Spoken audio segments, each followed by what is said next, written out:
అన్నపూర్ణను అంటే అన్నాన్ని భోజనం చేసే విధానాన్ని కూడా యోగపరంగా మలుచుకోవటం ఎలా? నేను తిన్నటువంటి అన్నము నా తరువాత జన్మలలో కూడా నన్ను ఎలా పోషిస్తుంది, నాతో సంబంధం ఉన్న నా జన్యువులతో సంబంధం ఉన్న వారిని కూడా ఎలా పోషిస్తుంది అనేటువంటిది అత్యంత సూక్ష్మమైన యోగ రహస్యం.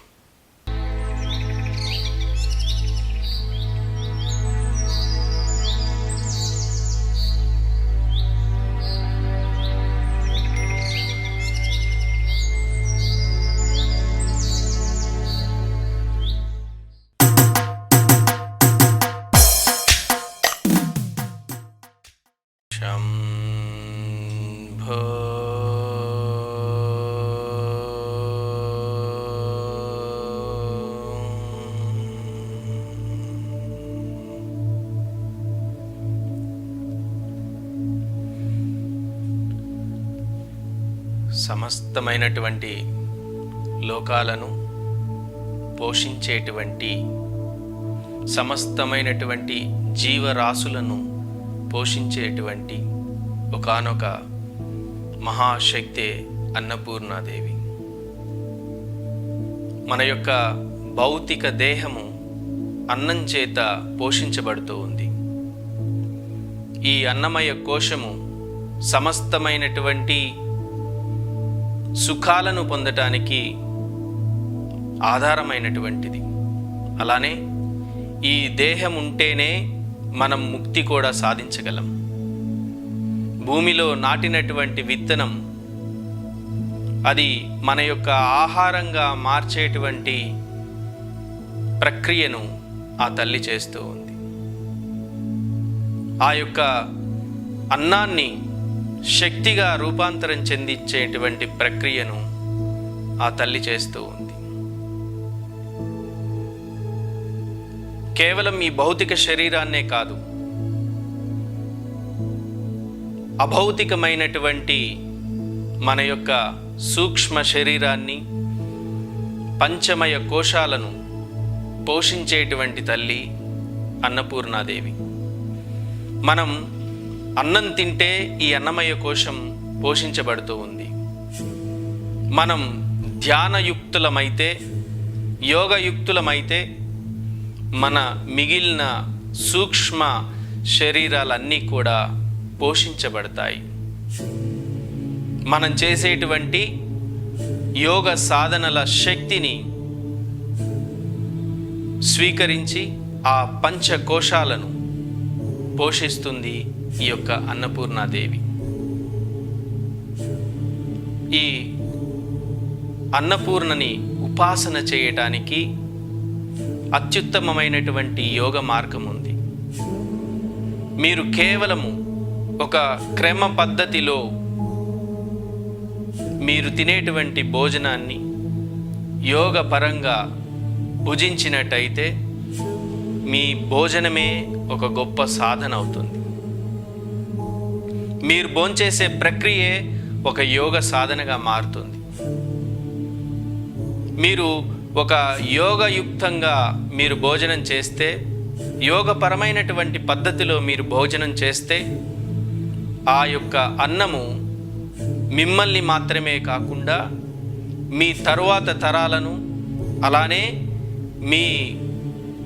మీ యొక్క పూర్వపు తరాలను కూడా పోషించి ఆ యొక్క జీవాలను తరింపచేసేటువంటి సామర్థ్యాన్ని ఈ అన్నపూర్ణాదేవి మనకిస్తుంది. అన్నపూర్ణను అంటే అన్నాన్ని భోజనం చేసే విధానాన్ని కూడా యోగపరంగా మలుచుకోవటం ఎలా?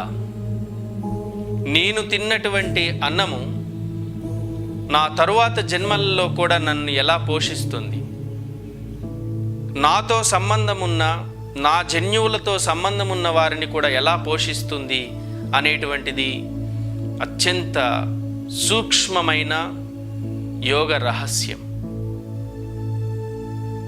మీరు భోజనం చేసేటప్పుడు మీ లోపలికి వెళ్తున్నటువంటి ఆ యొక్క పదార్థము ఏదైతే ఉందో అది జగన్మాత యొక్క ప్రసాదంగా మీరు అనుభూతి చెందండి. మీరు తినే పదార్థం ఏదైనా కావచ్చు, ఆ పదార్థము జగన్మాత యొక్క మరో రూపాంతర శక్తిగా మీరు అర్థం చేసుకోవాలి, భావన చేయాలి. మీరు అన్నం తినేటప్పుడు ఆ అన్నాన్ని జగన్మాత స్వరూపంగా మీరు భావించి లోపలికి స్వీకరించినట్టయితే ఆ యొక్క అన్నము అన్న ప్రసాదంగా మారి ఉదరంలో ఉన్నటువంటి పొట్టలో ఉన్నటువంటి జఠరాగ్నిలోకి ప్రవేశించి అది ఒకానొక శక్తిగా రూపాంతరం చెందుతుంది. జఠరాగ్నిగా ఉన్నటువంటి ఆ యొక్క శక్తి మరెవరో కాదు, ఆ పరమశివుడు. అగ్ని స్వరూపుడై లోపల భగభగ మండిపోతుండేటువంటి పరమశివుడు. మీరు ఎప్పుడైతే ఈ పదార్థాన్ని, ఈ అన్నాన్ని జగన్మాత స్వరూపంగా భావించి అది ఒక అన్న ప్రసాదంగా భావన చేసి ఆ యొక్క అన్న ప్రసాదాన్ని ఆ పరమశివుడు అనబడేటువంటి అగ్నిలో మీరు దహించి వేయాలి, యజ్ఞం చేయాలి. ఎప్పుడైతే మీరు ఆ యొక్క యజ్ఞాన్ని మీరు భోజనం చేసిన ప్రతిసారి అది ఒక యజ్ఞంగా భావించి మీరు చేసినట్టయితే ఆ యొక్క యజ్ఞ ఫలితము మీకు సమస్తమైనటువంటి ఐశ్వర్యాలను ఇస్తుంది. ఆ యజ్ఞం నుంచి ఉద్భవించినటువంటి శక్తి మీ సమస్త కోశాలను, పంచకోశాలను ఒక సవ్యమైనటువంటి దిశలో ఒక శక్తివంతమైనటువంటి కోశాలుగా మార్చేసి పోషిస్తూ ఉంటుంది. మీరు ఆ యొక్క అన్నము తిన్నప్పుడు కలిగినటువంటి తృప్తిని, ఈ సమస్త లోకాలకు నేను ఆ తృప్తిని ప్రసాదిస్తున్నాను అనేటువంటి భావనతో ఆ తృప్తిని మీరు దానం చేసినట్టయితే అన్నపూర్ణాదేవి ఆ తృప్తిని తన యొక్క అక్షయ పాత్రలోకి తీసుకుంటుంది. అందుకే అన్నపూర్ణాదేవి తన యొక్క చేతిలో బంగారపు పాత్ర పెట్టుకొని ఆకలితో ఉన్న వారందరికీ అన్నం వడ్డిస్తున్నా కూడా ఆ పాత్ర ఎప్పటికీ తరిగిపోదు. ఆ పాత్రలో ఉండేటువంటి అన్నము ఎప్పటికీ తరిగిపోదు. దానికి కారణం ఏంటి అనంటే, మీరు సూక్ష్మ రూపంలో ఇచ్చేటువంటి, యోగులు సూక్ష్మ రూపంలో ఇచ్చేటువంటి అన్నం వల్ల కలిగిన తృప్తే అక్కడ ప్రసాదంగా మారుతుంది. ఆ యొక్క తృప్తినే జగన్మాత ఎక్కడైతే ఆకలితో అలమటిస్తున్నారో, ఎక్కడైతే ఆకలి అమ్మ అని అడుగుతున్నారో, ఎవరైతే ఆకలి అమ్మ అని అడుగుతున్నారో వారందరికీ కూడా ఆ యొక్క పాత్రను తీసుకువెళ్ళి ఆ పాత్రలో ఉన్నటువంటి ఆ యొక్క శక్తిని అన్నంగా వడ్డిస్తూ ఉంది. మీరు కేవలం ఒకానొక శ్రద్ధతో కూడుకొని యోగపరంగా మీరు భోంచేసేటువంటి భోజనాన్ని యోగపరంగా మార్చుకొని మీరు తిన్నటువంటి అన్నము నుండి కలిగిన తృప్తిని ఆ యొక్క అన్నపూర్ణాదేవికి సమర్పిస్తే ఆ తృప్తే అన్నంగా మారి లోకంలో ఆకలితో ఉన్న వారందరికీ అన్నపూర్ణాదేవి ద్వారా అందించబడుతూ ఉంది. చూడండి, మీరు భోంచేసేటువంటి భోజనాన్ని కూడా సాధనగా మలుచుకుంటే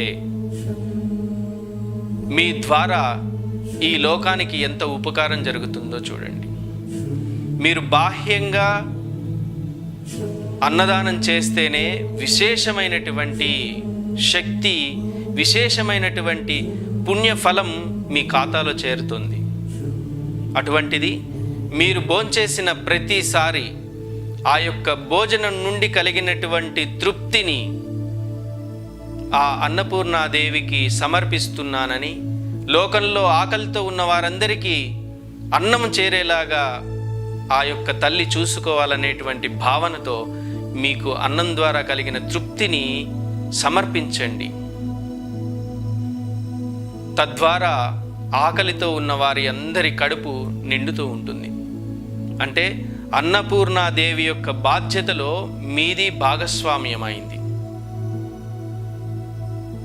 ఈ రకంగా మీరు మీ యొక్క భోజనాన్ని, మీరు చేసేటువంటి భోజన ప్రక్రియని సాధనగా మలుచుకుంటే, శ్రద్ధతో తింటే మీరు అదే యజ్ఞంగా పరిగణించబడుతుంది. మనకి సనాతనమైనటువంటి ధర్మంలో ఒకానొక నియమం ఉంది. యోగాభ్యాసం తెలిసినటువంటి వారిని, గురువులని భోజనానికి ఆహ్వానించాల్సి వస్తే వారిని భోజనానికి రండి అని పిలవరు. వారిని దేవతార్చన కోసం మా ఇంటికి రండి అని ఆహ్వానిస్తూ ఉంటారు. దాని అర్థం ఏంటి అని అంటే, ఆ గురువుకి తెలుసు తను కేవలం కడుపు నింపుకోవటానికి ఆ ఇంటికి వెళ్ళట్లేదు. కడుపు నింపుకోవడానికే అయితే మీ ఆహ్వానాన్ని ఆయన మన్నించరు.